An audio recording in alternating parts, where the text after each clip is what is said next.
এটা কোনো দুর্ঘটনা নয়, এক ক্ষমার অযোগ্য অপরাধ গেটম্যান করেছে। হিউম্যান এরর, মানুষের ভুলের জন্য হয়েছে। মর্মান্তিক একটা ঘটনাতে মারা গেছে, এটা খুব পেনফুল সবার কাছে। আমি খুব আর্লি মর্নিং থেকেই ওখানকার এসপির সঙ্গে টাচে ছিলাম। পরে আমার সঙ্গে রেলমন্ত্রী অশ্বিনী বৈষ্ণবের কথা হয়েছে এবং জেলা শাসক আর মন্ত্রী গৌরী ঘোষ, শঙ্কর ঘোষ একাধিকবার কথা হয়েছে। রেলও আমার টাচে ছিল, ওখানকার প্রাক্তন সাংসদও আমাকে মেসেজ করেছিলেন।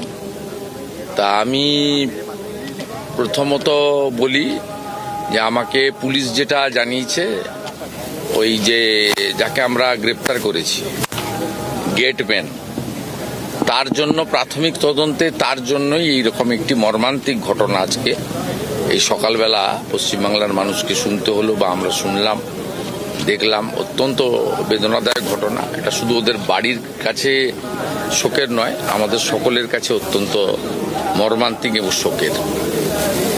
হসপিটালে নেওয়া হয়েছিল, তার মধ্যে হসপিটালে আরো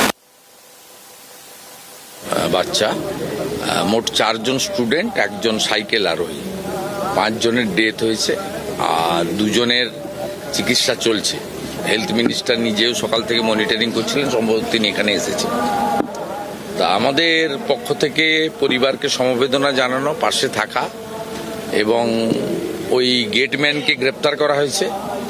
আমি পুলিশকে বলেছি ও ইনটক্সিকেট ছিল কিনা তার মেডিকেল করাতে। রেলের পক্ষ থেকেও তারা ব্যবস্থা নিচ্ছেন। এটা একদম কমপ্লিটলি হিউম্যান এরর, মানুষের ভুলের জন্য হয়েছে।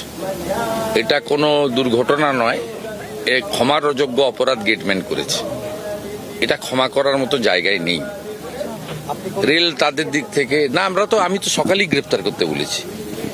প্রথমেই আমি সকাল 9টার সময় এসপিকে বলেছি আপনি গেটম্যানকে ধরুন, কারণ ইনিশিয়ালি আমি পেয়ে গেছিলাম প্রাইমারি রিপোর্টটা। তো পুলিশই অ্যারেস্ট করেছে, ওয়েস্ট বেঙ্গল পুলিশ। তো অন্য কেউ অ্যারেস্ট করবে না, আমরা সাথে সাথে করেছি। আর ইনটক্সিকেট ছিল কিনা, ড্রাঙ্কার্ড ছিল কিনা, সেটাও মেডিকেল করার জন্য বলা হয়েছে।